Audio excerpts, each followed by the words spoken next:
Welcome everybody to today's pick a card tarot reading. I read tarot intuitively if you are new to my channel, so welcome whether you are new or just returning. I don't actually have a theme kind of picked out. I've been getting several different energies coming through already that they don't really seem to be on theme or on topic, so I guess we're just going to jump into the reading and see like what happens. We have 3 piles for you to choose from today. We have a group 1 with all the cards are in reverse on purpose, so we're just going to take that for what it is. But we have group 1 with the Empress and the Pyrite. We have group 2 with the 7 of Cups and I think it's Kunzite, however you say it. We have group 3 with the 7 of Wands and the black Tourmaline. So you can take a moment to choose whichever pile you feel the most drawn to. There's no real wrong or right way. It's more, I wanted to actually say like heart-led, so that could be like a clue or a different exercise or a different way for you to try tapping into which pile you feel the most resonant with today. And we'll get started with group 1. For those of you choosing, you know, some of the other groups, timestamps are in the description box, so we'll see you there.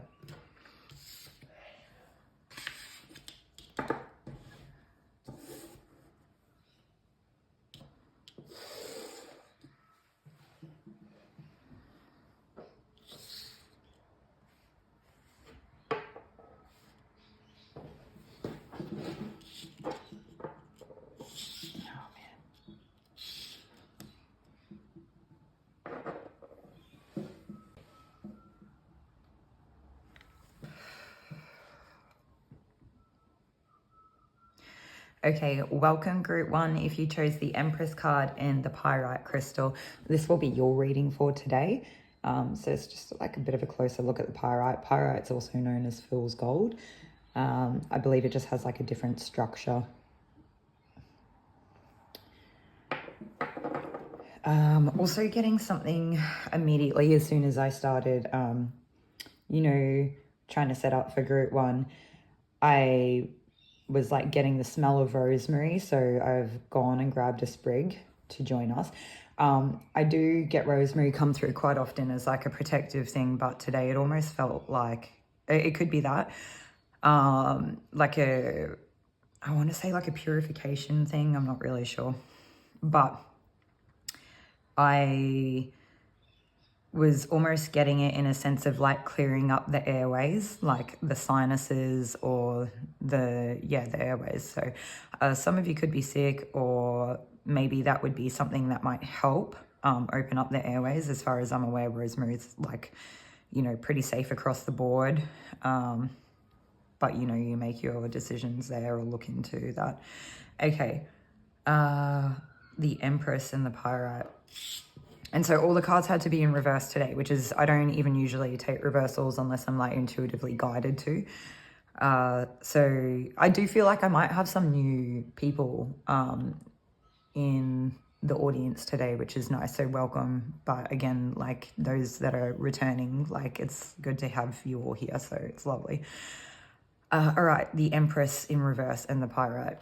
I'm just going to take a second and see if I can kind of tune into this a bit better.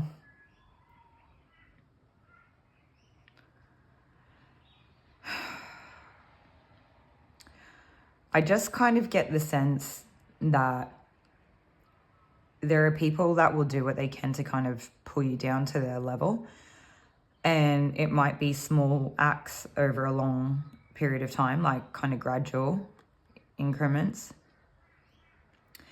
And for others of you, it could be a case that you're kind of a product of your environment, where you're like inherently a good person, and being around, I mean, this might not be correct what I'm saying, but you've got to bear with me, we'll get there.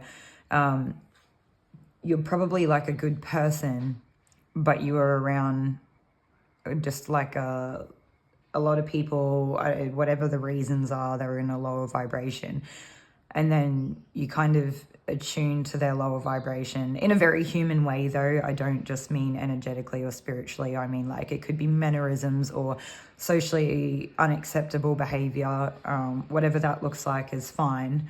You know, we all sort of come up through different things, especially when we're younger or going through hardship and stuff. That doesn't matter. Anyway, but it's like, you on your own, you might, your energy could get very pure. Like, it could, some of you could be empathing pretty hard. Empathing's like a bit of a weird one too, because like I strongly resonate with it, and at the same time, there are kind of ugly parts to it that I feel like people don't really talk about. And it, I don't know, I don't feel like, we're going to step into this reading with no judgment, right? No negative, no positive. It just is what it is, okay? So it doesn't matter how you got the way that you are. It doesn't matter why.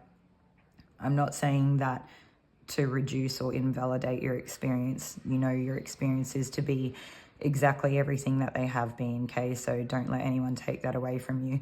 But I guess what I'm saying is that today's reading is not really about the past. It's about where we're currently at and where we're going forward. And I think that you're actually a group of really beautiful people, and that you do have a really beautiful energy and everything like that. You're probably a little bit special, and I don't really understand in which way they mean it, but when something happens to you when you get around other people, and I can't tell if it's certain types of people, if it's like big groups of people, or if it's just not having enough downtime for yourself to kind of reset or come back to yourself. There's something, some of you could just be busy, like there's too much, I don't know. Whatever that is, some of you, it might just not really take much. You just might be very sensitive, and you kind of like pick up stuff and you don't even realize that you are. Before you know it, you've got, I don't know, Uncle Sam and his dog, and Bob's your neighbor, and just any person like Tom, Dick and Harry, as everybody's energy is all caught up in yours, and you need to kind of work to keep it clear. And I don't know, I feel like there are parts of this that are kind of, we are sometimes like semi-aware of, and there are parts, most of it I think is kind of subconscious. We're not always like very aware of what we're doing, because it's just, you know, how things have been or what we've come up out of. And anyway, so what do I want to say? What are we trying to say? Some of you here are so willing to see the good in other people that not only do you forsake yourselves, you forsake other people, because you're kind of making allowances for people, and then they're not really met with like a true reflection of their behavior or treatment towards others. And it doesn't, remember, no positive, no negative, no judgment.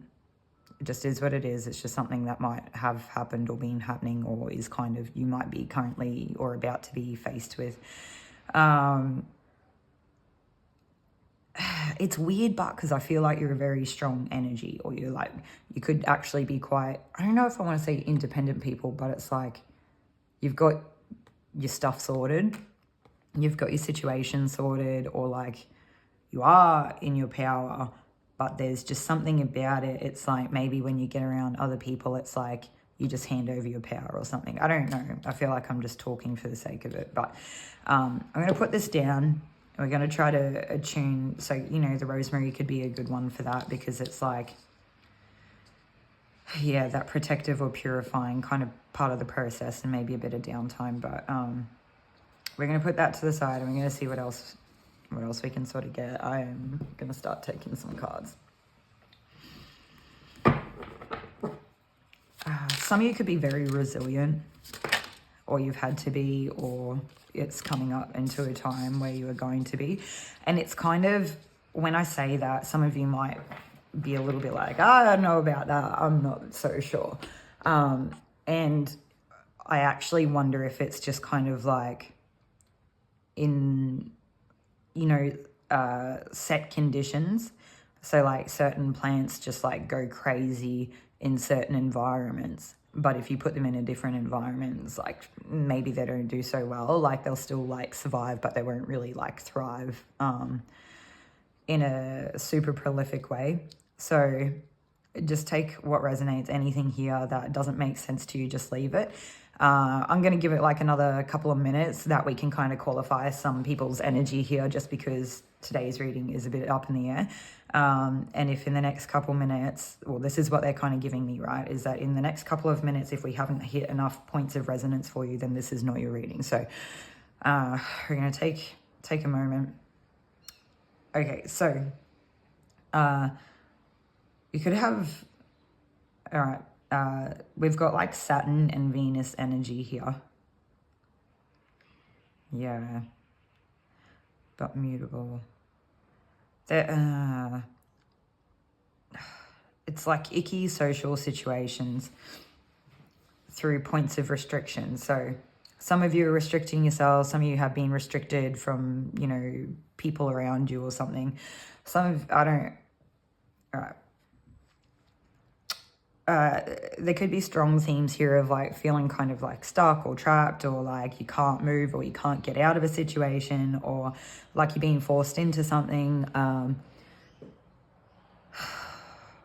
Like maybe all you want to do is move away, and for whatever reason you can't move away because there's some sort of external force that's just keeping you where it is. And I don't typically feel like this group isn't free. I actually feel like you have quite a bit of freedom and quite a bit of like autonomy and sovereignty, even kind of within the bounds. But for the most part, I feel like this group, you do have quite a bit of freedom. So just like I said, take it as it resonates. If you, I don't know. I do feel like your situation could feel suffocating at times in terms of like that feeling stuck or not being able to move away. But there's some weird type of freedom here. And you know, sometimes all we can do is like exercise the minute muscles that we have available to us, or using the resources in a small area that are available to us. And we just kind of really make the most of that situation. And then every now and then we've got to kind of check in and check if I imagine like a circle. Let's pretend that it's like a paddock, like a farmer's piece of land or something like that. Maybe they've got like an animal. Let's pretend we've got a paddock of cows. And so however big the paddock is, and we've got a couple of cows in there, and maybe they're not used to being able to like go any further than the fence line in which they reside.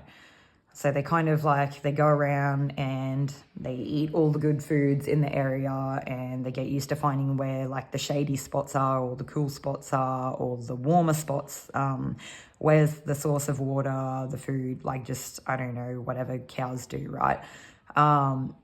Anyway, but then like the farmer buys more land, and then all of a sudden there's like an extra paddock, or it's like the area available to them kind of spreads out a little bit. And then the thing is that if the cows stop moving and like, you know, exploring the little bit of paddock that they have available to them, just because that's what they've always had, they would never really be privy to the fact that they would never explore enough and go further enough to work out that there is all of a sudden more land available to them without sort of being led or shown. So it's kind of like, do the most with what you've got, but don't, it's like there's something about like being forsaken, like don't let yourself be forsaken. You're like waiting for your point of opportunity. Okay, so now that we've done that, I'm just going to take a moment and see what else I can get, because there's definitely more here that we haven't really touched on yet that will be part of the qualifier, okay?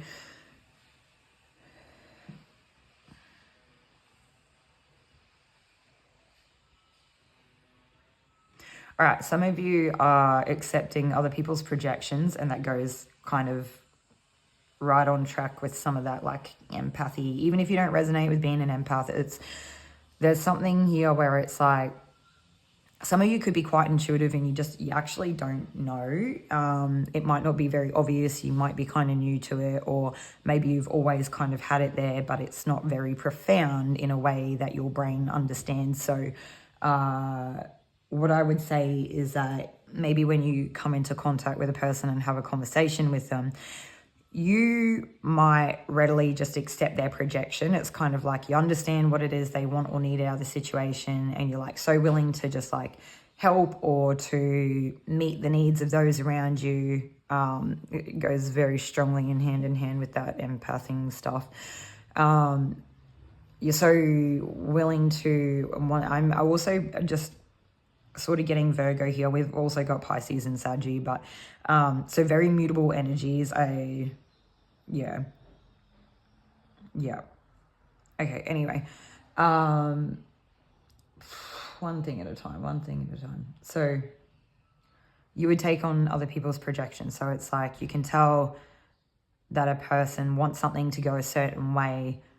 So maybe you help them meet like one base need that helps them kind of like head in that direction. Or maybe you can tell that that person doesn't feel very good about themselves, and it's actually not your responsibility, and it may have absolutely nothing to do with you, and it may not even be a point of like something bad has happened to them where they, you know, just need someone to hold space and be there for them. It could just be them just kind of feeling sorry for themselves, but it's like you so don't want other people to struggle that you will kind of just take it on a little bit, like, and you do what you can. I don't know. It's weird because I'm getting something about like you're allowing, when we do this, we allow people to kind of dodge karma a little bit because we end up taking on some of their own lessons and experiences. And it's a lesson that I guess we all have to go through. Some people kind of come to it readily available. Some people, it's maybe not something that they really have to learn in this life. They might have other lessons that they have to learn kind of on the other end of the spectrum. But sometimes it's that I kept getting something this morning because I knew I was going to do a pick a card today, but I didn't know like what it was about. And I couldn't really, when I tried to tune into like a theme or a topic, I was just getting like a bunch of different things, but all the way this morning leading up to it, I kept getting something about like a point of separation being something coming up. And the point of separation has been continually coming through over the last month or two. And so there are some of these people that will like try to kind of project onto you, bring you down to their level to become, they want you to become a vibrational match with them. They don't want to rise to meet you to become a vibrational match to you. And I don't understand that. Why? Doesn't matter why. We're not here to judge. It just is what it is. It's going to be like kind of the mantra for today, right? But what are we saying? Like,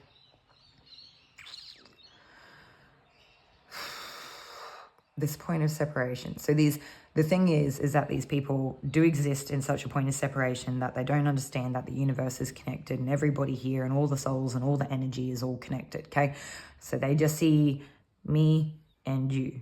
Like they see the very clear point of separation to a point where they could swing the other way. I don't know, maybe they lack a bit of empathy or something like that. Maybe they have a bit of a disregard for other people, I don't know. Whatever that looks like. Now,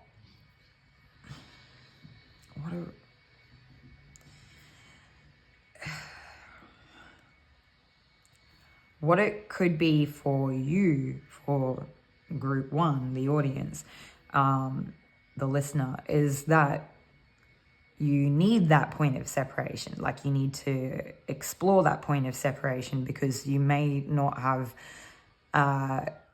had a life where you've experienced much point of separation, or it could become almost like a fear to you, or it could become some sort of outcome that you're attached to is to, say, for example, not be in a point of separation. And so for some of you, the most rebellious thing that you could do in your lifetime is to kind of step away from people and really endorse or vibe a point of separation.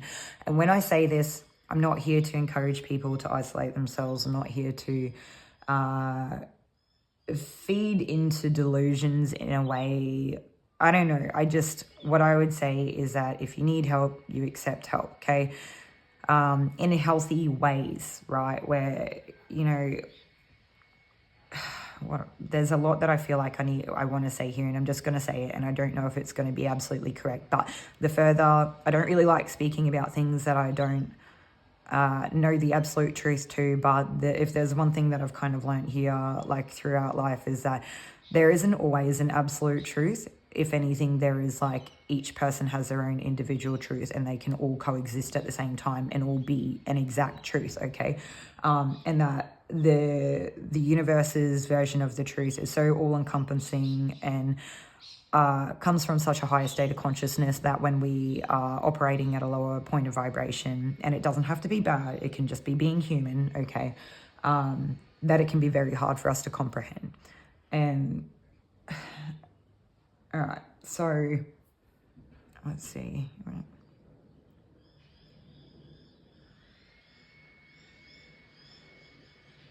Sorry guys, I'm just trying to take a moment to let it like ground and kind of steady out so that we can move forward with this.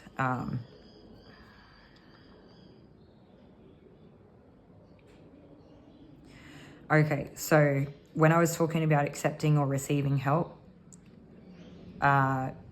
first things first, right?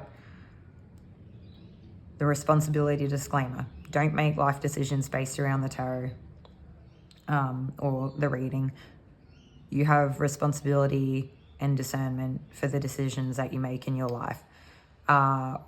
What I would say is that this could act as a type of confirmation for you in really powerful or validating ways that we haven't necessarily always been privy to in our lives.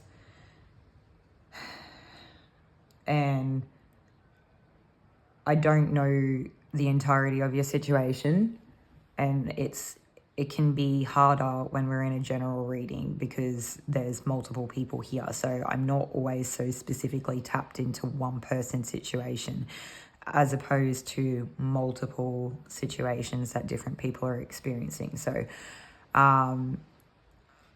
if some of you are used to having lived in codependency, that would be a point of separation, that if you're already experiencing a lot of sore points over time and you've already been thinking about, you know, maybe leaving that for a while, but you haven't had the courage, or you haven't had the self-worth, or you haven't had that drive, or there's some type of fear of the outcome, or you have I was definitely getting a strong Virgo martyr type energy. Whether you have Virgo, doesn't matter. Some type of like crazy loyalty to your own detriment energy at the start. And sometimes, you know, that's something that people can kind of weaponize against you, is when you have such a like crazy need, like, I don't know what it is, you want to belong and you want to be part of it, and you are super loyal to these people or the situation, whatever it is.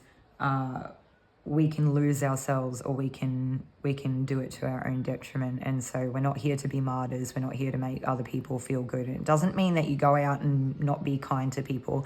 It just means that if people are not treating you well, that you stand up for yourself, or you walk away. You have enough respect for yourself and love for yourself that you walk away. And if you don't have that love and respect for yourself, this is where you start to challenge your own inner critic, okay? Yeah. So this point of separation. So like I said, we're not here to isolate. We're not here to demonize other people. We are all human. We're all, as much as we're all so incredibly different, we are also much incredibly the same. And we have to embody a strong sense of compassion for humanity. So what that might look like, it's like one of my favorite quotes is that, like, you know, if we're not talking or we're not on good terms or something like that, doesn't mean that I don't want to see you eat or like go without food or anything like that. Of course I want that for everybody, but what it means is that I can't have you eat at my table, kind of thing. So it's like, I still want what's best for you. I still love you. I still want you to have a good life, and I still want good things to happen for you. But for my own sense of self and well-being, I need to do that from a reasonable distance in which I can make sure that I'm also okay. So some of you that could just be a part of your path that you are sort of experiencing, or a lesson that you're coming across in life. Some of you might have already kind of done this, and it is just that like conscious embodiment. Yeah. Okay, let's see what else we've got here. So I do get it quite often that coming through in these readings where there is like people touching on points of like jealousy, envy, competition, frenemy type vibes. I don't really like it. I'm kind of at a point where I like am basically telling spirit to stick it because I don't really want to or like be so enmeshed with that type of energy, right? Like I'm ready to move on. I'm ready to experience like a different vibration or a different experience. And sometimes it can, you know, I feel like the universe never just does one thing for one reason. There's usually a myriad of reasons for any one given experience that we can't always understand, or that knowing's not always available to us. And if the knowing's not available to us, it says that there's probably more reason for it to be a thing than not. Like, you know, if this is coming through in a reading, it's coming through for a reason. And so what I feel like for today, because I don't really feel like, not really getting a lot here on like delving into it, but I keep getting that like anything you can do, I can do better. But at the start, before I started pulling, like when I was shuffling the cards to kind of choose the three main cards for the thumbnail, or for the pile, sorry, was actually like an almost polar opposite energy, where it was like anything you can do, I can do too, or I can't remember exactly how it went, but it was basically, it was like a positive flip, where it was like, yep, you can do it, I can do it, we can all do it, we can all be great. And it was like quite positive twist on neutrality, where it stepped back a lot from that energy. And it was like a really healthy point of separation, because it's like, I understand that that's where you exist, and I understand that this is where I exist, and we don't need to get too drawn into it or too caught up in it. And so some of you could have been led to intuitively walk away from a situation here. Some of you could have walked away from a very like a long-term emotional investment, or a strong emotional investment. Yeah.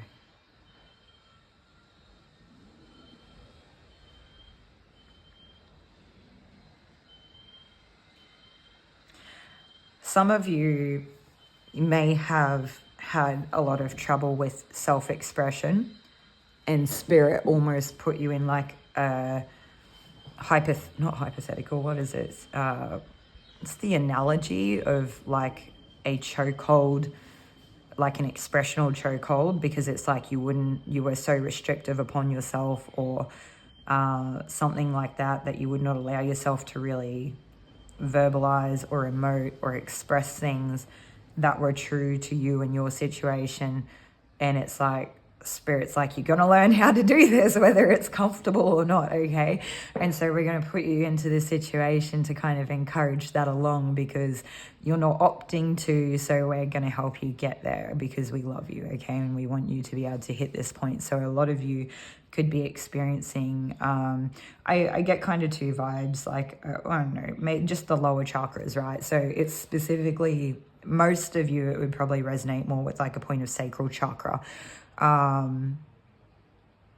Or it's that healthy emotional expression. Some of you, it kind of dips into the root chakra, where it's like that sense of belonging and survival and being safe enough. And sometimes being safe isn't always physically being safe. Sometimes it's being emotionally safe too, okay? And then for others of you, it is the solar plexus. And I mean, we've got, with the pyrite's quite often representative of the solar plexus. And, you know, sometimes it's that thing that it's like, I deserve to be here too, or like, I am a worthy human being, or there's, you know, yes, you get to emote, but I also get to emote. Yes, you get to have an experience true to your, I don't know, you get to express yourself true to your feelings or experience or something, and so do I. And it's like you have equal, I want to say like God-given right, or whatever you kind of subscribe to actually be here on the earth, and that you are worthy and you do exist for a reason, and you are not to close yourself up in a cupboard and hide away for the appeasement of other people's egos. And it's just tough luck, I'm sorry, to the people that can't handle feeling second best to you, or outshun, or having their light dim because you show up in a way that, heaven forbid, you might be happy or semi-good at something that makes them feel a little bit raw about themselves on the inside, okay? Whew. All right, so, you know, we're not here to stamp down people's egos, like we're not going out to do this on purpose, but I feel like that's the way this message is coming through for you, group one, because you're quite the opposite. You are the people that won't do that. You literally will nip and tuck parts of yourself away to hide from the world, because you can tell how uncomfortable people are. You can feel it when you talk to them. You pick up on their emotions. Some of you could actually be telepathic and be kind of receiving you know, the full scope of thoughts and things. Or I don't know, some of you could just be like good at body language. You don't have to be intuitive in a way that's like, I'm a psychic reader and I'm clairvoyant. Sometimes it can be the subtleties, okay? Whew. All right. I don't know, this is a weird message I don't normally get. But some of you, mangroves and mud could be like really good grounding for you guys, okay? So like, you know, take what resonates. That one specific line is very specific. It could just be for one person, but yeah.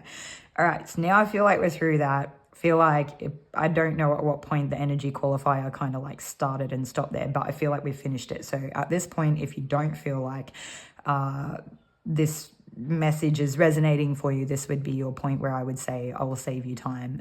Some of you could be cross-watching, and there could be like good, like, you know, insight to be gained here from this situation. And so that's up to you whether you choose to stay or not. But yeah.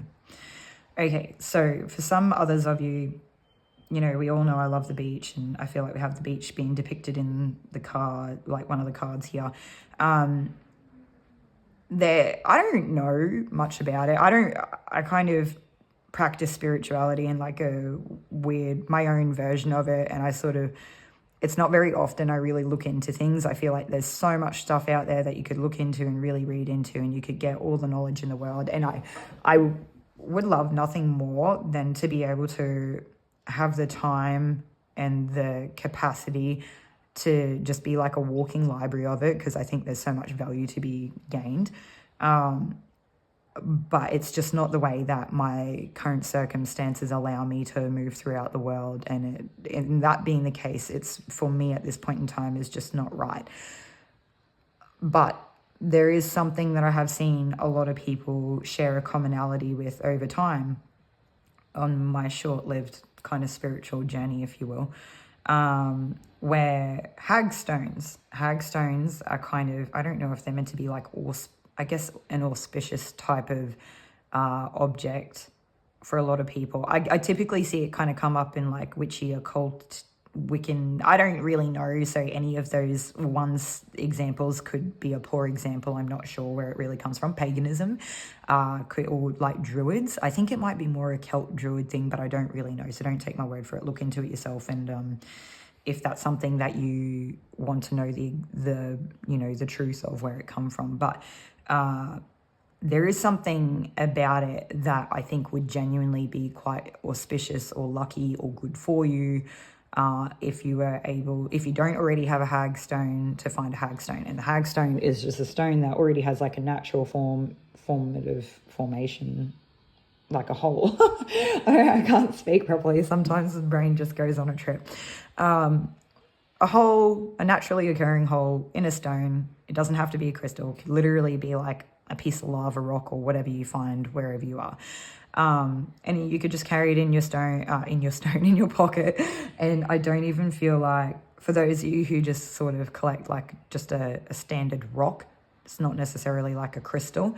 I don't think you'd even have to ever really cleanse it, because I feel like it brings such an energy that it is like so auspicious. I don't know, you do whatever your intuitive nudges lead you to, but you know, whatever you're guided to. If you feel like it needs to be cleansed, you do that or whatever. But I feel like for some of you, like there could be a hagstone that could sort of show up in a beachy area. Could be just an area of water, but I do feel like it's a bit more with connection with the salt water. So it doesn't have to be like a typical beach. Like we had mangroves come up before, right? Okay. All right, let's put that down. Let's see what else we get here come through.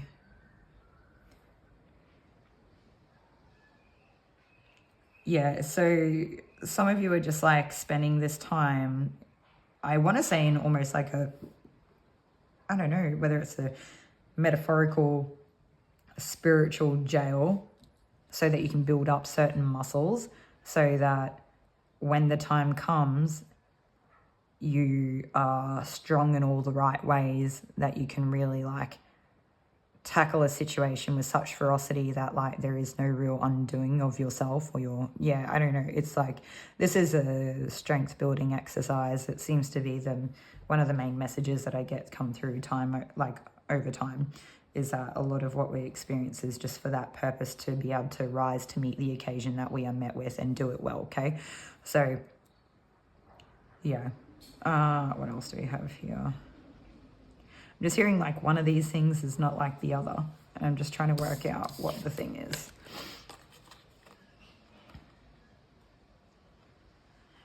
All right, so there is a point of differentiation where some of you have kind of been enclosed in a situation like on purpose. And yeah, like someone has enacted, maybe not like a physical person, it could still be that like whole spiritual lesson type thing,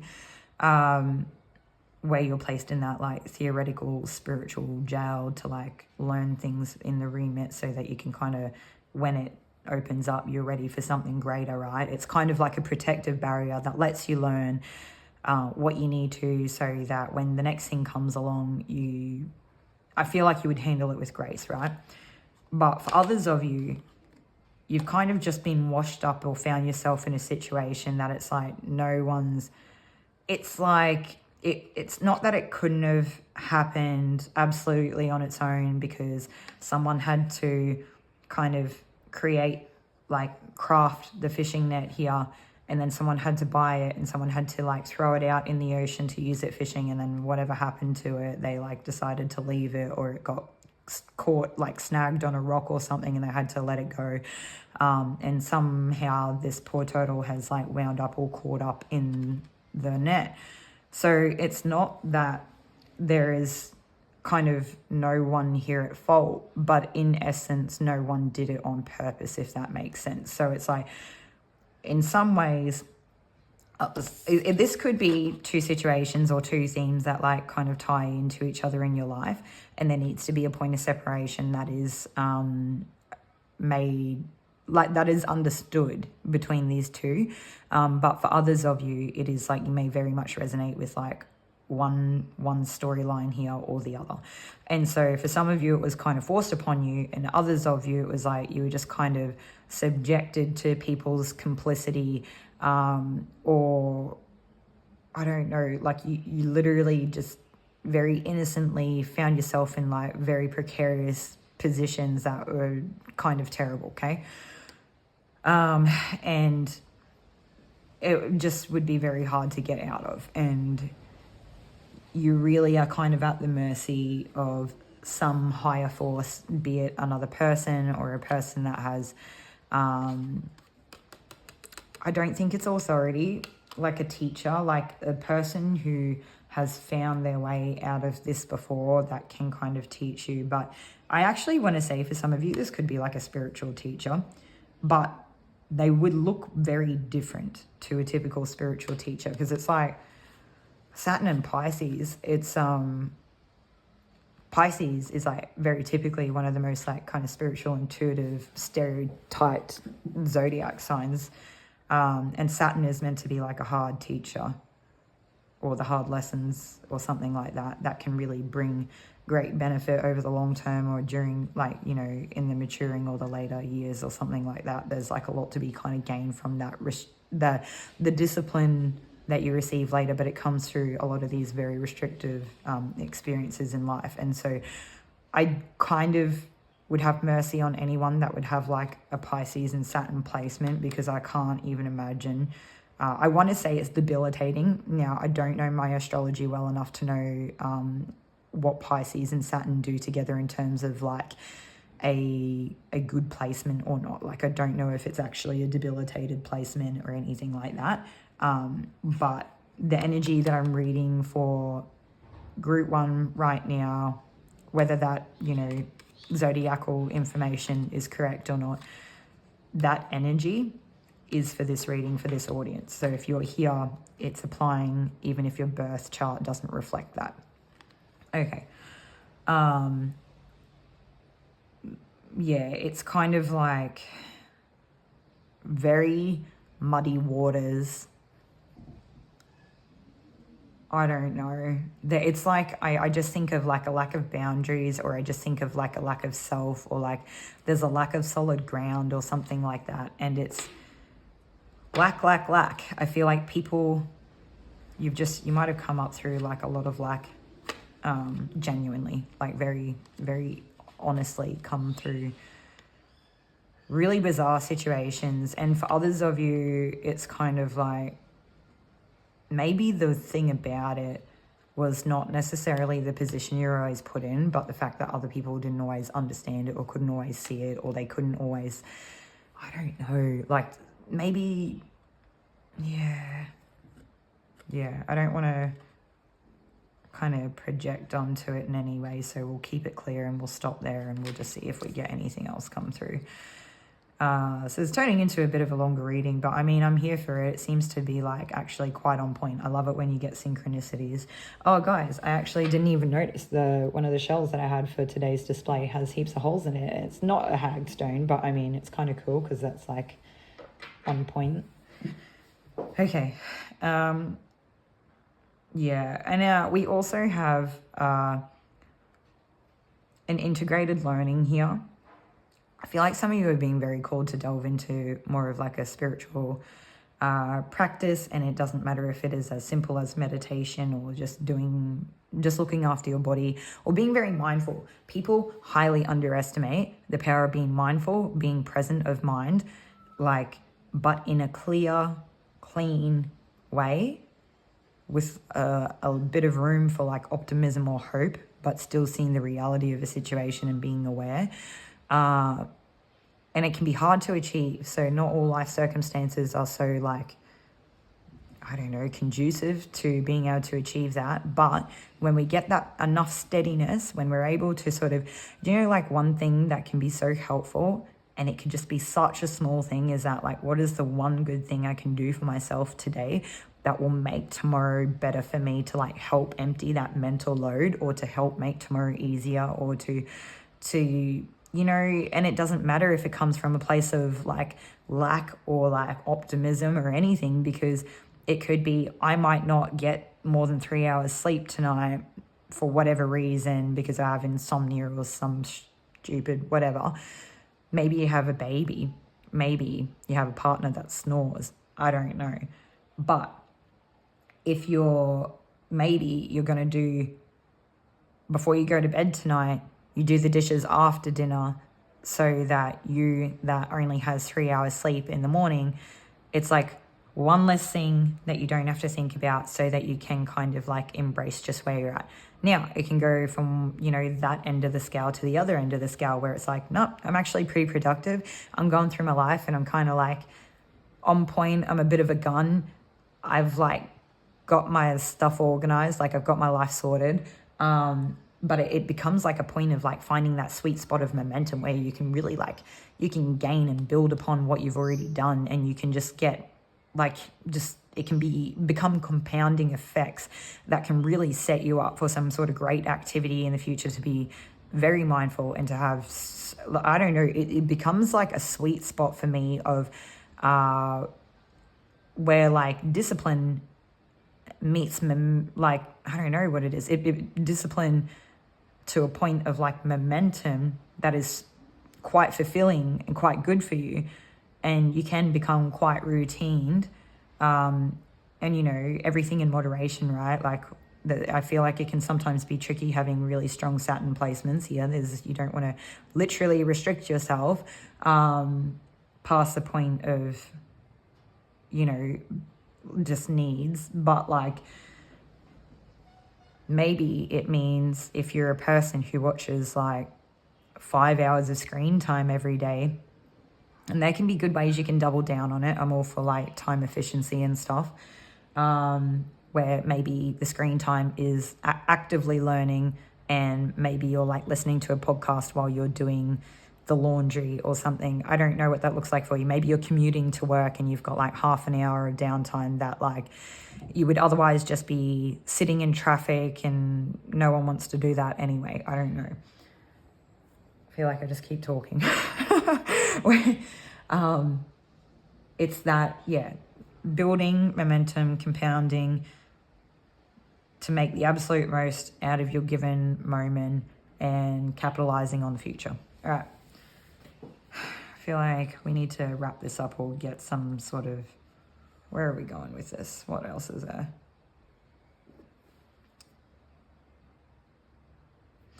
Okay.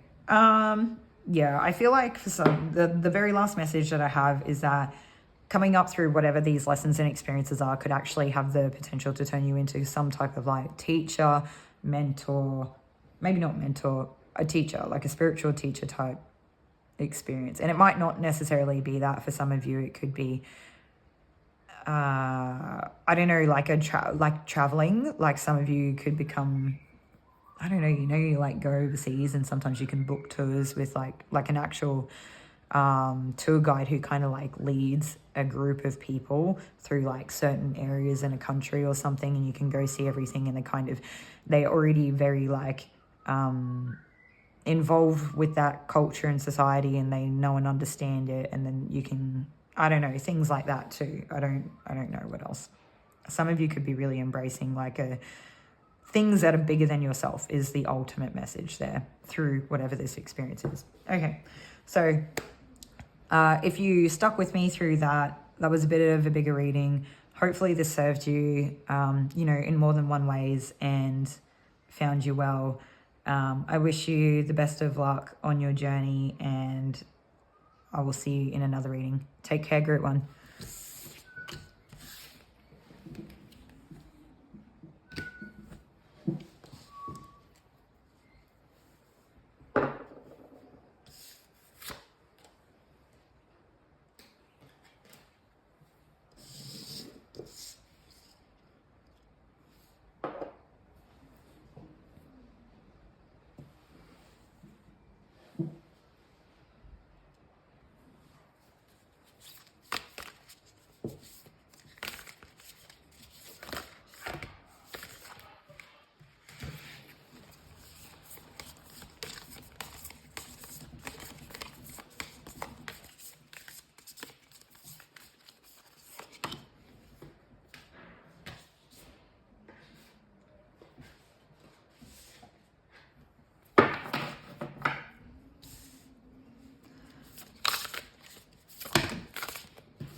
Okay, welcome Group 2. If you chose the Kunzite, I don't know how to say it, and the 7 of Cups, then this will be your reading for today. I did sort of come across in Group 1 that there was a message of point of separation that did actually come up prior to starting these readings that I did not necessarily understand. I knew it was connected to the readings, but I didn't think it was on topic for the theme. So we'll see if that's a reoccurring theme that comes up in today's reading. Okay, so I did take a couple of cards here. So we have serious energy, bringing harmony and balance, some of you could be receiving a lot of messages or, you know, downloads or intuitive hits or something like that at this point in time. And we have the Maiden. So I'm going to read from the book on the Maiden. Let's see if we can get up a bit closer. The Virgin, the Princess, the Innocent. The Maiden archetype is the epitome of innocent arousal, naive sensuality, and precarious purity. She is compelling and addictive because of her flawless and youthful glow. She is the first archetype in the trifecta of Maiden, Mother, Crone, and rightfully so. Because she has oh so much to learn, and the Maiden is perfectly positioned for trouble to come her way and subject her to a challenge that leads to the next phase of womanhood. She must grow up, yet she hesitates at the threshold, enamored by the charms of youth. The Maiden represents the side of us that is riveted and curious, drawn to shadowy forests, dark nights, and taking just one taste of poisonous fruit. Her magic is edgy and includes both shame and delight. Let yourself fall down the rabbit hole, young one. Moving from the Maiden to the Mother is challenging, often leaving unresolved tensions between the two archetypes for years, if not a lifetime.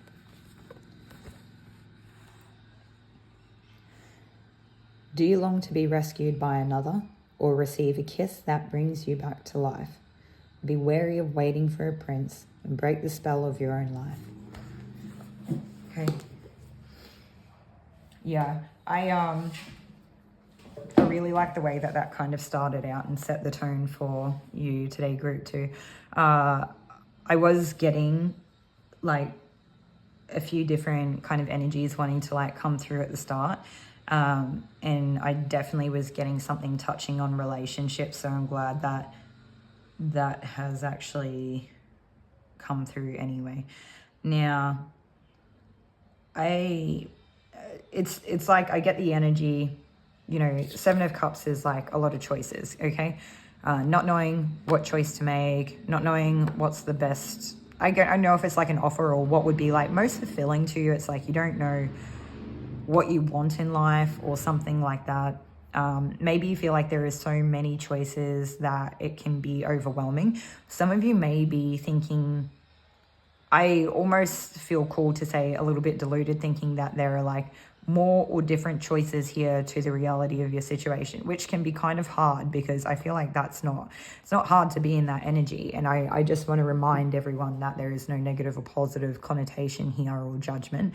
It just is what it is. And part of the human experience is that we can theorize and visualize and imagine potential outcomes or pathways for ourselves, and we may feel deeply connected with them, but at the end of the day, it could be like, I don't know, terrible analogies. I sort of realize the older I get when like Australian language, like beating a dead horse with a stick, like that's, yeah, anyway. Maybe a better one would be like climbing an uphill mountain or something like that. I don't know, like an uphill battle, yeah.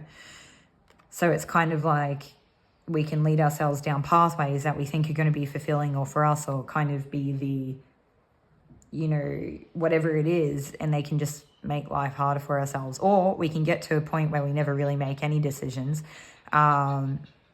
because we're always on the premise of, or the precipice of this potential. Like, I don't know, some of you could be spending time kind of daydreaming, and it's not always a bad thing because there can be like a lot of good aspects to really entertaining the things that you want in life, as like, you know, the idea of it. Like, would I like to do that? Would I connect with it? Is there interest there? Is there love for it? Is there purpose? I don't know, whatever the thing is for you that you're looking for. I do kind of get the sense that some of you here could be looking for things that are, you may still entertain the idea of material wealth as a potential cup of fulfillment, something that could bring a lot of fulfillment in your life. And I feel like you entertain it as a potential pathway. There is kind of like a human validity to it in terms of like, we need to be secure and stable and have needs met and keep ourselves safe and around, like, you know, all that sort of stuff. And it can go further than that, like having the ability to really take good care of ourselves. But I think for some of you, it's in excess. It's like you think that if you have all these beautiful things or these like idyllic, expensive status symbols or items of luxury, that it's going to make you complete on the inside or feel better somehow. And I mean, I don't know, I like stuff, so I guess I could probably lend to thinking that if I have that ridiculous thread count organic cotton that came from this place that was ethically sustainable, like, I know, I love bougie things, right? And there's nothing wrong with it. But at the end of the day, if I'm crying, whether I'm crying in those bed sheets or, you know, whatever else I inherited, I'm still crying, okay? So I don't know if that's helpful for some of you to kind of understand what they're getting at there. But I think for some of you, this also hits on a point for me that I've kind of had a hard time grappling with, is like sometimes we can think that, you know, all this talk of manifestation and stuff, it leaves a lot of, it's not that it's not real. And I know everyone's pathways or journeys are different, and some people can really connect with the idea of manifestation, and I believe 100% that it is real and true and whatever. But it's not like the end all be all. And sometimes, I don't know, like, I don't want to get too caught on the going down the manifestation part, but some of you could be equating physical, material wealth, financial, you know, gain with your spiritual development or progress in your life or something like that. It's kind of like, well, you know, once I'm level 10 spiritual, then I'm just going to be able to automatically manifest everything that I ever wanted. And I'm going to be happy because I'll have all this stuff that, like, I really enjoy as a human being. Doesn't mean that you can't not enjoy nice things, okay? I love it. But there's like, it doesn't equate to how, where you are in terms of your spirituality. It's not the same. And now it's hard too, because there are, like, you know, when you start talking about karmas and things, there are certain pathways where if you look into like nakshatras and Vedic astrology and whatnot, they can talk about certain points in the zodiac, like certain zodiacal signs or placements that can be placements where you do kind of come into good karma, where maybe you have like some type of wealth or something. It's not always necessarily for you to just like soak up and enjoy it. Sometimes it's for you to help other people, or it's to kind of, you know, have a bit of peace in one area so you can really learn in another or something like that. I don't know. Whatever. I understand, like, I've thought it. I know other people that fall into that process of thinking, and we need to remind ourselves that you can be dirt poor and not really have a lot of physical wealth, but it doesn't mean you are any less spiritual, or that you have less profound experiences, or that your journey is not as important or significant or something like that. Now, I'm also kind of getting come through here, something that I was getting as I was like, you know, choosing the piles, like shuffling the cards and stuff and laying them out, getting ready to do the video. Thoth and Thor, and they I think they're not really pronounced like that. From, I don't know, okay, I'm not good at this stuff, but they kind of overrid my pronunciation, and so I think Thoth is meant to be more like Thoth or something like that, and then Thor was meant to be more like Thor. Could be wrong, could be right, doesn't matter. For some reason that was important to clarify, okay? But yeah, I don't know. So for those of you that don't know, Thoth is like for lack of a better description, the part man, part ibis, or the ibis-headed Egyptian deity or god. So like body of a man, head of an ibis, headdress. Yeah. And from when I kind of like looked into it, he's actually meant to be, I don't know, like I don't want to say any deities are more important than others. They're all serve a purpose. But there's definitely a significance there. So some of you may want to look into Thoth. For those of you, you know, you could connect with both. It doesn't really matter. But Thor, or Thor, was the other one that was coming through. There was like there's a quiet strength. There's like a resilience or something. There's, I feel like if I had to say, I haven't worked with either of these deities. It's not something I really partake in too much. I would say from my limited experience and engagement that Thoth is like generous or giving, even if it's just insight or something like that, or maybe even taking care. And then Thor is more like protective in a, I don't know if I want to say underworld or worldly way. Anyway, I feel like we understand with the vagueness and the limited information we have there, the most we can understand from that. So if that resonates for you, hopefully it does. Hopefully one of those do, and that they're important in some way. And for some of you, it could be archetypes of different characteristics that you're seeking out in people. And so you may look at your situation and go, let's pretend that all these cups are people, okay? I just want to remind anyone, if it didn't catch it, I can't remember if I said it at the start, I don't typically take cards in reversal unless I'm intuitively guided to, okay? And all three piles had to be in reverse today, so there's something to be said for it.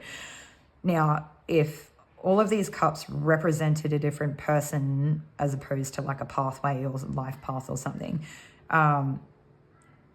I would imagine that like the path, like these characteristics that these archetypes could represent is that you could have a person that's very generous, and you could have a person that is very protective or sheltering, or you could have a person who will kind of, you will consequentially receive or be on the receiving end of a type of indirect gain because this person has like some sort of social status or something like that. And then for others of you, it's like, you know, that this different other person could be quite a lot to contend with, or pretty sharp, or pretty like agile, or I don't know, like a person who is quite intelligent, doesn't let anything get past them, and kind of moves behind the shadows. And you could see like a certain type of power or strength to that.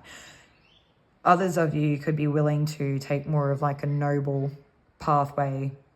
There could be a person who exhibits characteristics of nobility. And so like they go out and they do these good deeds in the world, and you kind of look at it and you might be like, it's a bit boring, or it's not really for me, or I don't have that strength. Or you might see it for different faceted quality other than exactly just what it simply is of, sorry guys if there's a lot of words here, it's just how it's coming through, okay? I do want to just be to the point, but we're taking it as it comes through. It could just be that you feel like people are doing things for superficial reasons, and for some of you that may be a pathway that you're wanting to take, is like, oh, you know, people can love and respect me, and I can be really like helpful, or a person that's like worthwhile, you know, being a part of the group or something like that because I'm so noble, or I don't know. Some of you could really resonate with just doing higher spiritual work and not really being interested in any type of credit or notoriety or anything, and you really like move in a way of your spirituality, whereas almost like a disregard for not other people. It's not like a lack of compassion or empathy, but it's just like you're so in touch with your spirituality that you can kind of forget about your humanity. And for others of you, it's like maybe there's an unknown path and it kind of looks scary and you don't know what to do with it. Maybe it's a wild ride, I don't know. And then yeah, I don't know. It doesn't matter what it is. They're just the way that it was kind of wanting to come out. And so I feel like some of you are being called to kind of step into your shadow. Like there's a time where you're needing to acknowledge the wholeness of yourself. There's something here about these perceived pathways or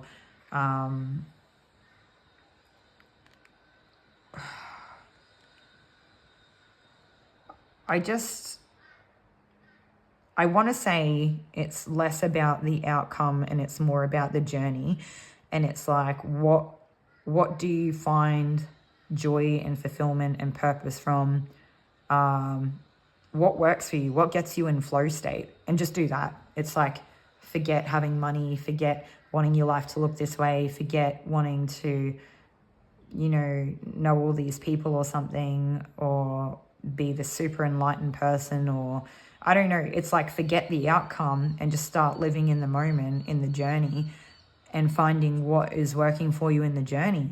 And it's like, that's it. It's that simple. I'm like, I feel like I'm kind of getting a kick up the ass here. I don't know if you guys are, but I don't want to equate myself to like I like good quality things and stuff. Like I'm, Earth Sun, like Earth. Yeah, I like good quality physical objects, but I'm not really a materially driven person either. So like, I don't want to necessarily say that I, and vibe with all of those things that were coming out there. But yeah, the human mind can kind of trick you into thinking that you're like not doing very well, but it just might not be your pathway. And then, I don't know, you just take from this what you will. Yeah, it's just in making the most of the journey, guys. I really feel like that's what it is. That's what I was kind of laughing about, is like, I very much want to take responsibility for my life, and I try to think of, in quite honest ways, like, well, should I go do this university degree, and should I go get a job here, and should I carry on with my spiritual practices and kind of make that like an entrepreneurial type business or something. And it doesn't even matter. They're not all the choices. Like, it's not always about like work and hobbies or interest or spirituality. Like, there's other aspects to it as well. Like, do I just live a life of like pure embodiment, or do I get out in the community and spread what good I have? But it's just that you realize that at some point that anything that you are looking to kind of invest in, that there's not always so much to share or put into another area as well. So in essence, there can sometimes be like elements of sacrifice. But I don't like speaking of it from that terms of lack. I guess what I would say is like, what are your priorities? And this is always a card of priorities for me. It's like, what really means the most to you? But it seems like Spirit is saying, knock out the outcome and focus on what gets you in that good state now. Like, what's flow state for you? What is meaningful? What is purposeful? What makes you feel good? What's your creative, like some of you could be like artists. I strongly feel that. I don't always connect water to creativity, but it's been coming through that way a little bit lately. Some of you could have a profound type of like emotional depth or something like that. And it's like the way that you express it is not necessarily meant to be verbal. It's actually something that you are to like put upon the world through like an artistic creation, something like a canvas or a sculpture. I don't know what that looks like. Some of you could also be, I don't know why. I don't really get it too often, but I understand now why it may come through. Like essential oils or something, but they're like, it's like everything about what it is that you're creating or doing with them. Like, you might be doing blends or something, but it's like where they're sourced from, the quality. It makes me think of Byron Bay. Okay, so I feel like most people know that if you're going to buy something and it has like Byron Bay written on the packet, the chances are, even without reading the packet, you obviously always should, right? We need to be paying attention to like what we consume, but chances are it's probably ethically sourced, or it's probably organic, or it's probably like handcrafted, or it's probably come from like a small business as opposed to like a corporation and things like that. There's usually it's like about ethical, eco-friendly or sustainability and like good quality products and things that are good for your body, like they, you know, things that are kind of nourishing and stuff. And I'm sure it doesn't always live up to the standards, but most of the time I feel like Byron Bay products, anything that comes out of there is usually kind of known for that, right? So I'm not saying that everyone here is like some sort of essential oil supplier or, you know, designer of blends that's shipping these really high quality products out of Byron Bay, okay? But it's what it is really about is like some sort of artistic, whatever it is about the way that you do it, whether it's because it's like super high quality or your creativity or there's like an essence that you can pick up on that you can connect with that others don't really understand, but it's actually like from a vibrational point. Some of you might live such a clean life that everything that you create and put out into the world then carries such like a very pure, high vibrational frequency with you when you do it, with that product or with that service or with whatever. It's like whatever you create in the world really has the potential, like it does lift people up. And for some of you, it's like lifting people up so that they can realize their potential. And so, yeah, we could have like coaches. I know I was almost going to say like body talk, and body talk's not something I've ever looked into or been on the receiving end of. But from what I understand, it could be a cross between like energy work or NLP or something. I don't really know, kinesiology type things. But yeah, okay. All right, and so the rosemary, we had that kind of come through in group one as like a point of purification and protection. So that may be something that you guys want to look into.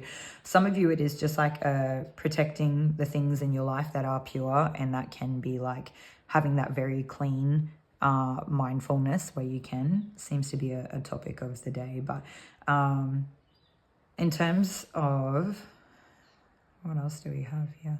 Oh, for those of you, I don't know if I've actually like, not that there's much of a story to it. I actually found this pendant on the beach in Byron Bay too. So that there could be, I don't know, if you're from Byron, hello. I don't know what else to say, but like that, yeah, it could be confirmation. For others of you, like the symbol is, actually there's lots here about vibration and frequency, because the breakdown of like the Sanskrit way of spelling was like the AUM, and if you sound them out in that humming, like the vibrational humming, they can kind of work energy from like, I can't remember the exact ways, but it was like, I think maybe from the root to the heart to the crown, or just like, in other words, like the base, the gut, or the heart to, yeah, the crown. And it was kind of like moving energy. It was like grounding and shifting and connecting, and I don't know a better way to explain it. I really love it. It's very powerful. There's not a lot of symbology. I do like, I don't know, I kind of do connect to different symbology for different things, but yeah, the is very special.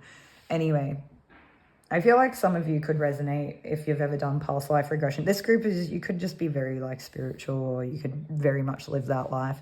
Some of you could resonate with like having lived like a yogi life, or like some sort of, I don't know, like Vedic or Hindu. I don't know. All right, you just, not all. Some of you could resonate with star seeds. That was like a small one coming through. Some of you could resonate with like Celt goddesses and stuff as well. Celt or Celtic, whatever you want to.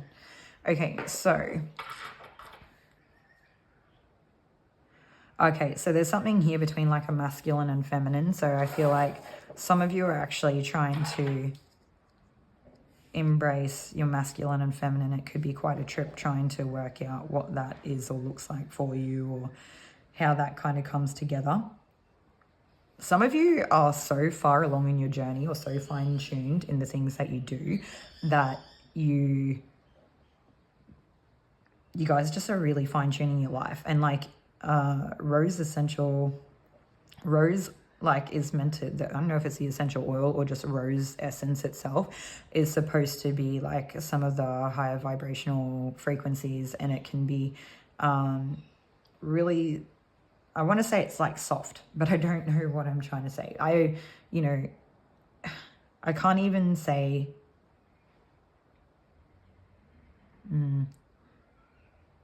There's definitely like an internal and an external, a feminine, masculine, probably like almost like yin yang qualities here. And you're finding a way in which you're going to be very integrated in this life. It's like you guys have already done everything else, I actually wonder. And so for some of you, this is what this message is really about. It's like, how do I incorporate these two together in such a way of flow? And that's what Spirit's saying is like, don't focus on the outcome, focus on the journey and find those things that you can help you embody that as you go. I feel like there might be something I haven't touched on yet. Could be like a deeply transformative process that you're kind of undergoing here, shifting into like very high vibrational frequencies. Yeah, and it doesn't mean that you don't carry like a darkness or a lower vibrational frequency with you. If you're a human, you're going to bounce, you know, between them all, and it is just an example of being integrated. And I don't know. Yeah. Let's not think too much into frequencies and how we achieve them, other than the fact that like we can be mindful and we can embrace ourselves with love and compassion and know that ultimately, you know, out in the cosmos or the universe, it's like everything is just made of love anyway, right? There's still something here that we haven't hit on. What is it?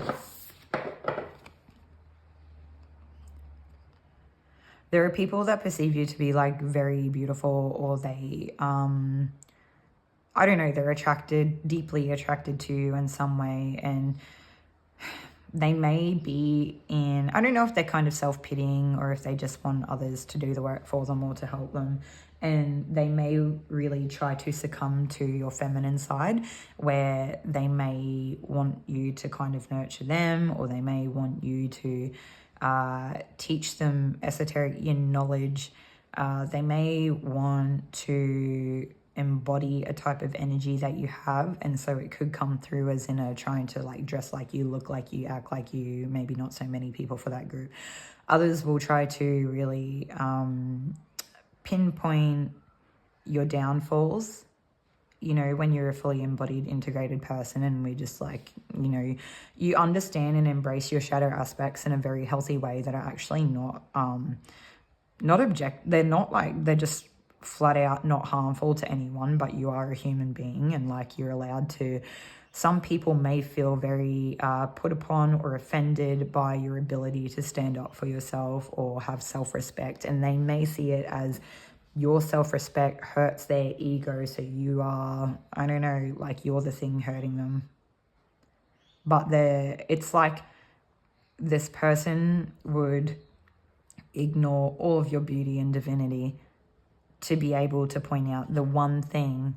Heaven forbid that they caught you on a day where you like had a bad sleep or something, and then, you know, you still look beautiful, but maybe not as like warm or super enthusiastic, or maybe it's like you're not even putting out like a negative energy or anything, but you're just like struggling to be focused enough to like be really attuned to a conversation in the way that you normally would. Like, I feel like this group, you could be quite this would be the group that would hold space in a divine feminine, I don't know, are you? Yeah, I feel like you are the divine feminine, but you like kind of hold space for the divine feminine as well.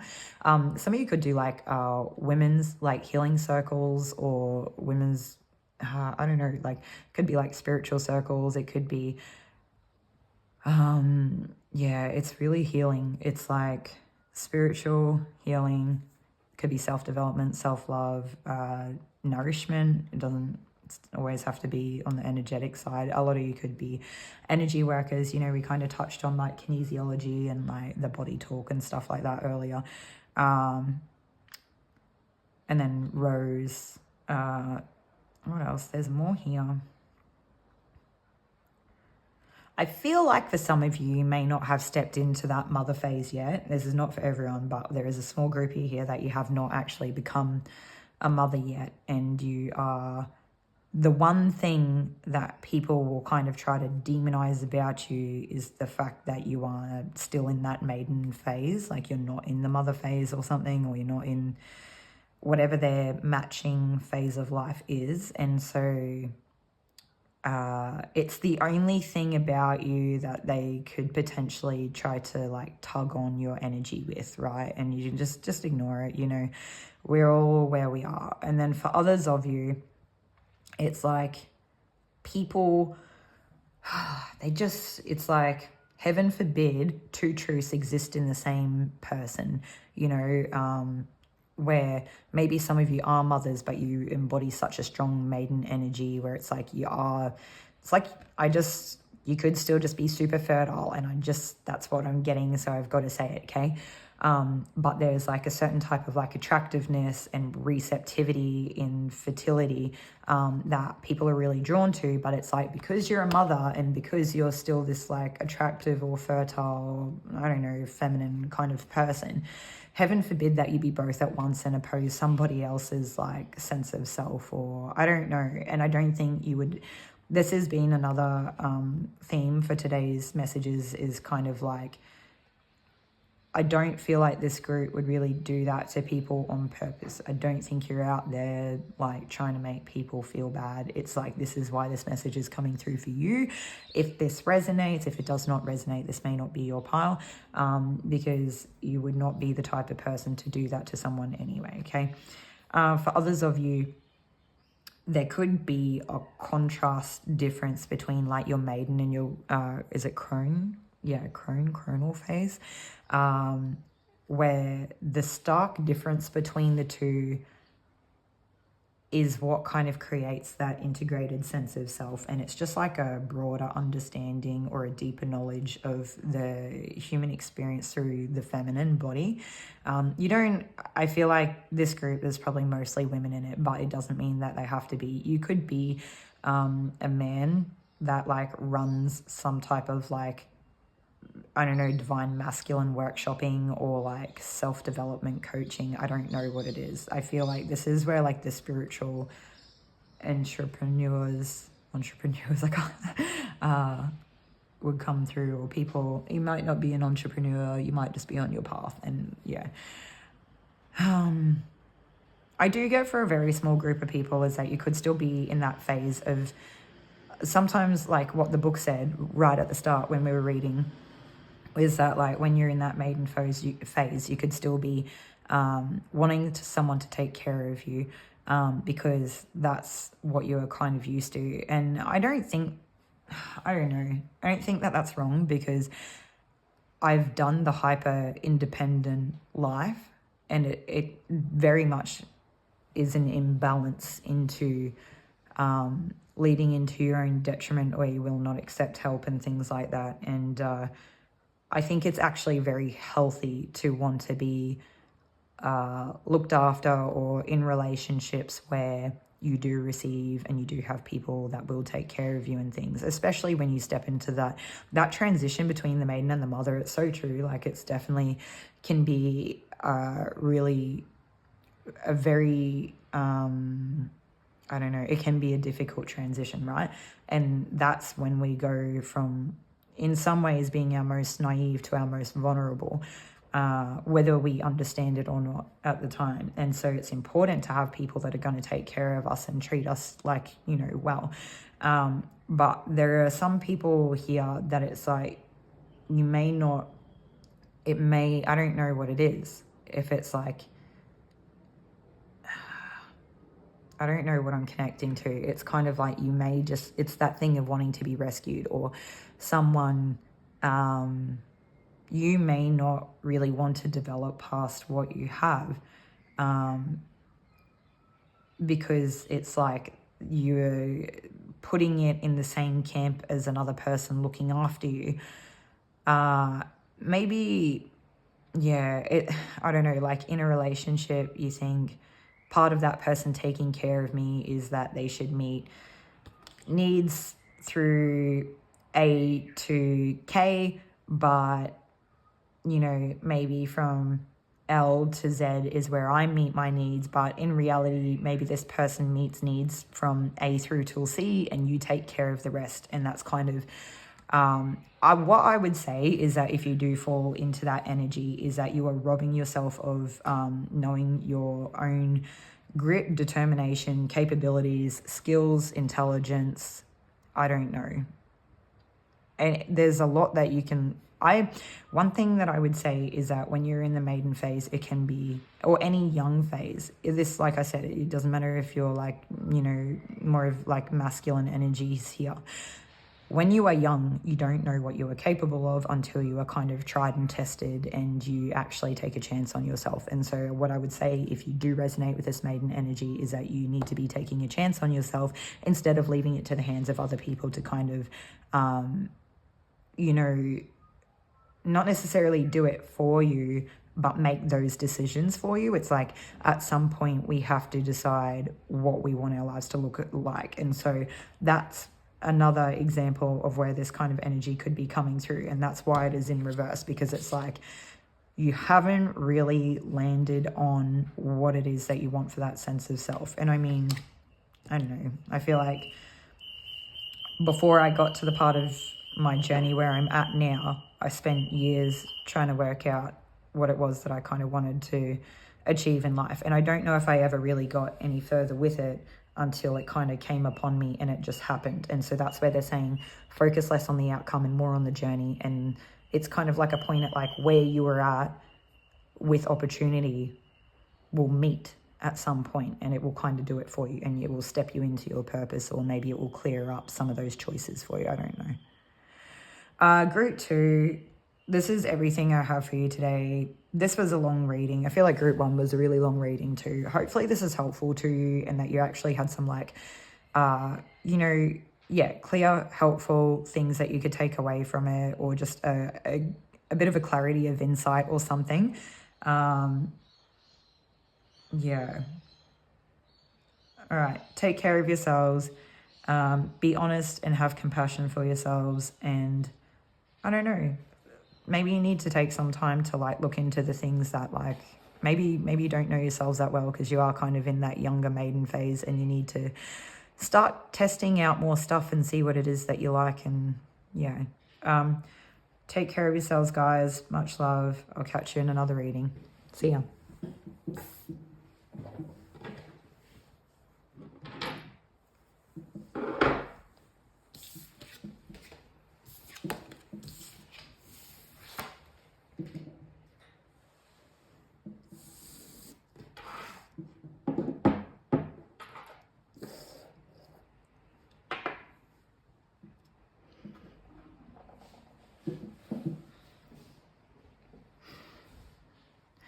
Okay, welcome group 3. If you chose the 7 of Wands, then this and the black tourmaline, those two that are right there, this will be your reading for today. All the cards for the piles were in reverse. I generally don't take reversals unless I'm intuitively guided to, which is the case for today.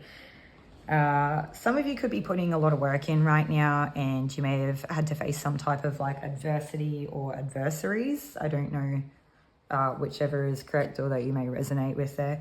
And adversaries, I think, I don't know.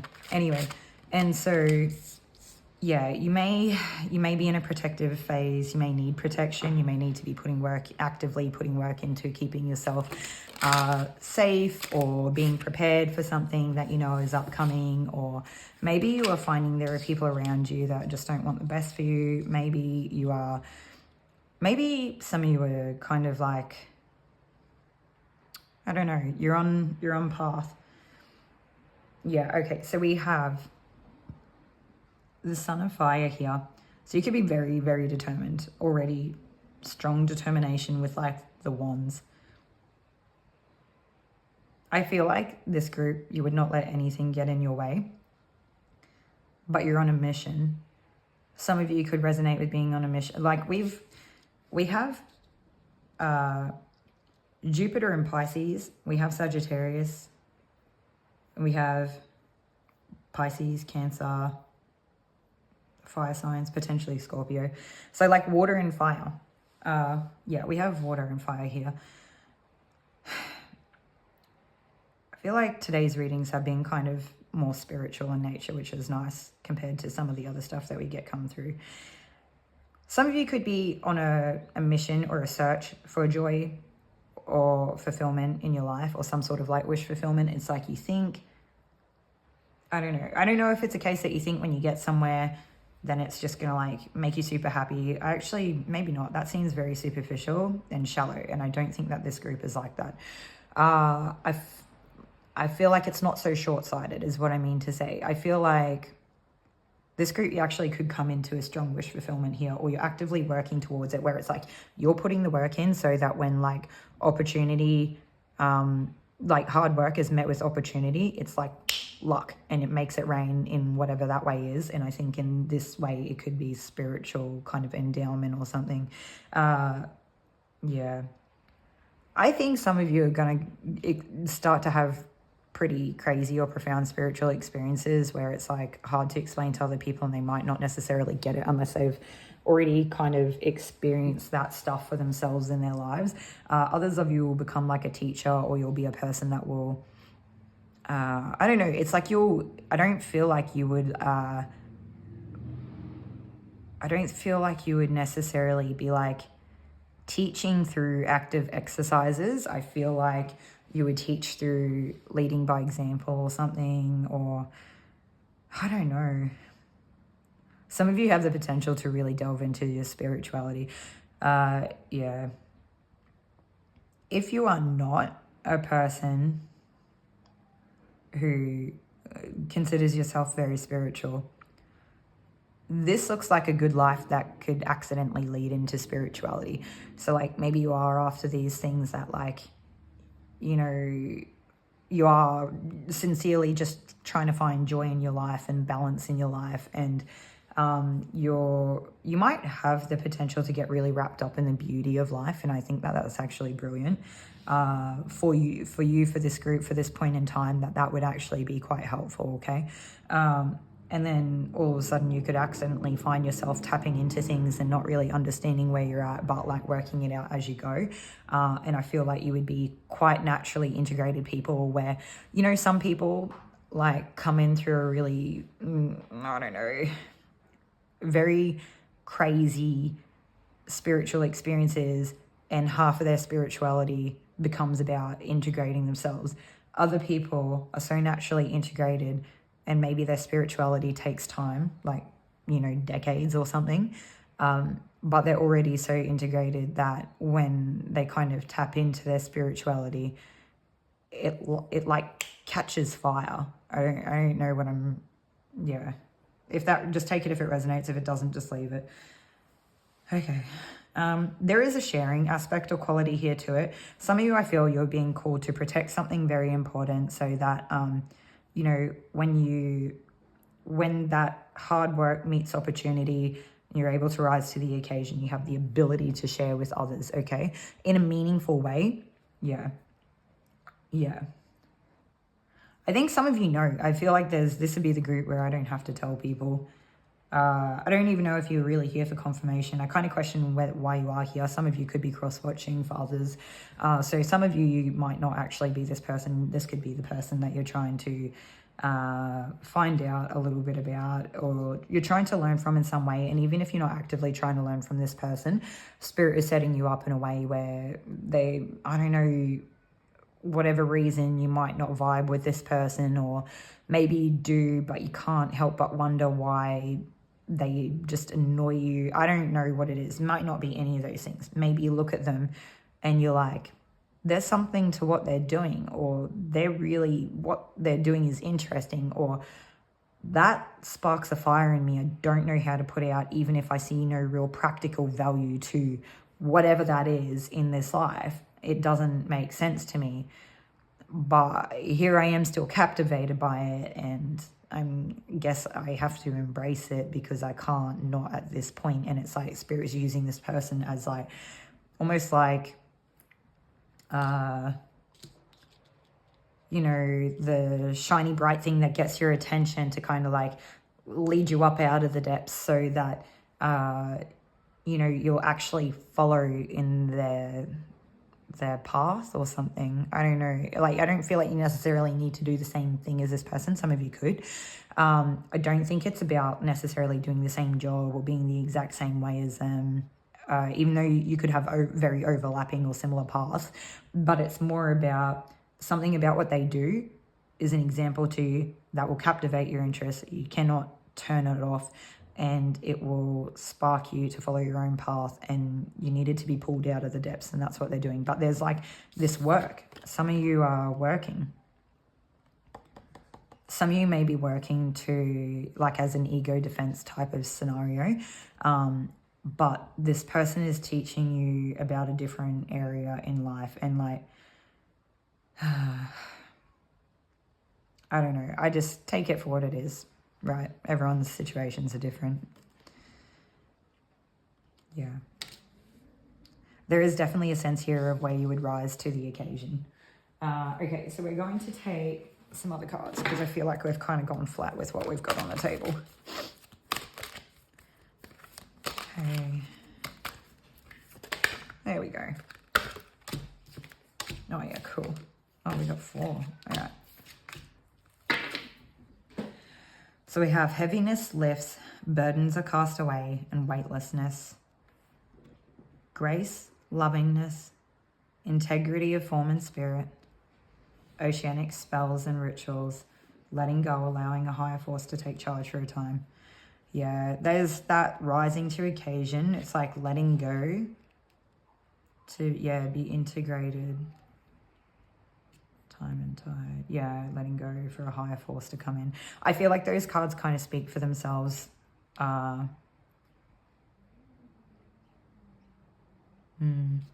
I want more.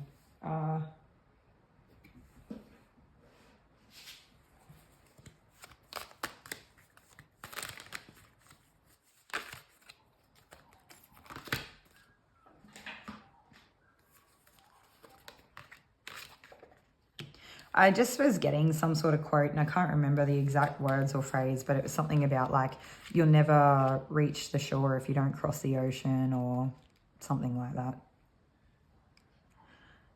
Okay, so we have the 4 of Pentacles, the Strength, and the King of Cups. Some more fire and water here. This group, I don't know if you're keeping something kind of closer to your chest, or you're just trying to hold on to what you've got at this point in time.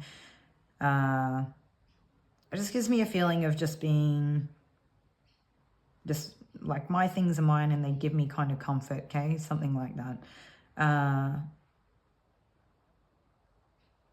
But there's that, yeah, it's kind of that needing to let go a little bit, where it's like you get, maybe it's windy where you are, not physically, it could be, and you kind of like pick up your bag because you don't want it to like be blown over or something, but then your hair blows in the wind a little bit, and then you realize that the world is greater than you are, or the world is bigger, sorry, than you are, because, you know, we're all integrated and kind of the same. So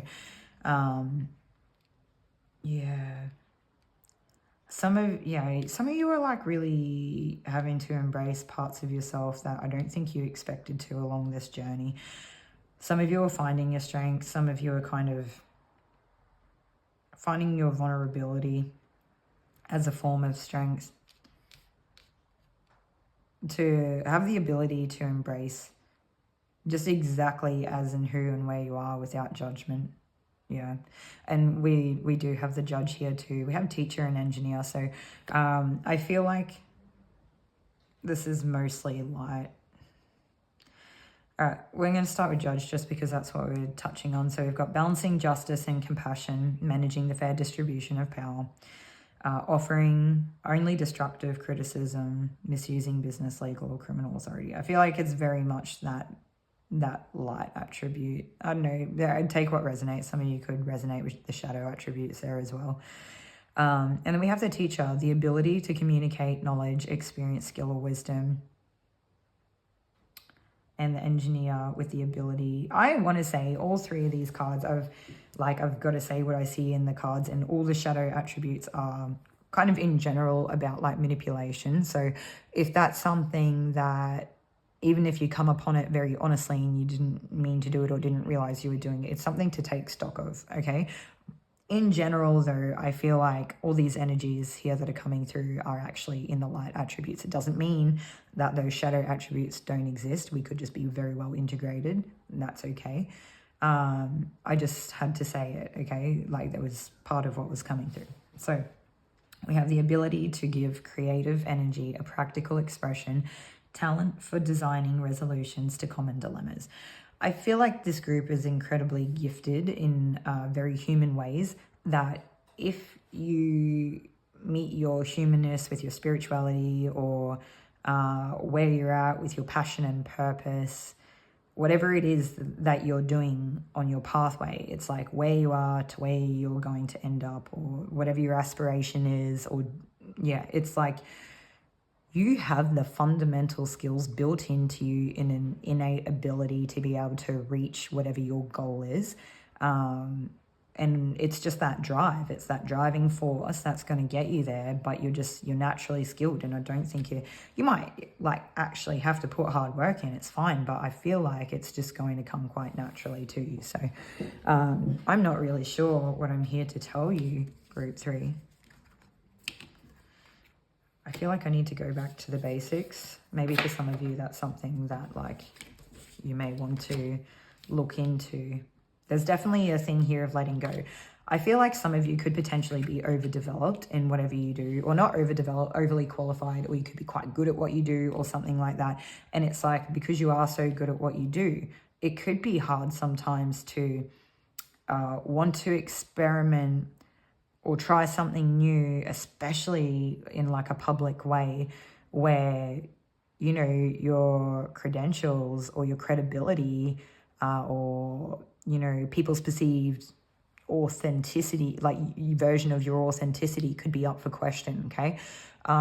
When you've actually done really well in life or a certain area, or you are quite skilled, and then you're put into a different arena, or you're going to try something a different way, and you have nothing but to gain from it because it's that learning experience, right? And if anything, you could actually teach people a thing or two about that kind of vulnerability and humility and stepping into it. And it just could be very scary. And it's kind of that letting go of it and letting go of other people's expectations and meeting their expectations versus your ability to kind of just like move with whatever's coming and learn from it and just embrace it and make the most of it. I feel like this group, you also have like a seductive kind of trait or tendency here. This is a bit of a weird one. It's not normally stuff that I get come through, but for some of you, it could be like glamour. I want to say glamour magic, and that's pretty out. I don't know, some people it's pretty out there. Most people is probably out there, but for some of you, it's not glamour magic at all. It's like you're just naturally really beautiful, and you're having a light shone upon you, and it's kind of like almost from the heavens. It's like you have something to share with the world, and when you do, Spirit will highlight your beauty. If you feel there's something about you that is not palatable to other people, Spirit is going to rise to meet you, to rise to meet the occasion, to help you be palatable to the world. But you do have to be able to embrace this vulnerability and willing to kind of try things that are kind of outside of your comfort zone and let go of control a bit. Yeah. And there is like that message of like integrity, like what way are you willing to go in life? I feel like it's not here for me to tell you how to orient your life, okay? Sometimes I get strong messages come through from Spirit where it's like, you're doing this and you need to do that, or I don't know, whatever. But we're not doing judgment today. We're not doing negative. We're not doing positive. We're not doing connotations. It just is what it is. Are you going to rise to the occasion? Spirit will meet you halfway. Yeah. Okay, that's everything that I have for you today, Group 3. Please take care of yourself and honor the message of the Black Tourmaline to, I don't know, energetically protect yourself at this point in time. Hopefully these messages resonated for you and were helpful, and I'll catch you all in another reading. Take care.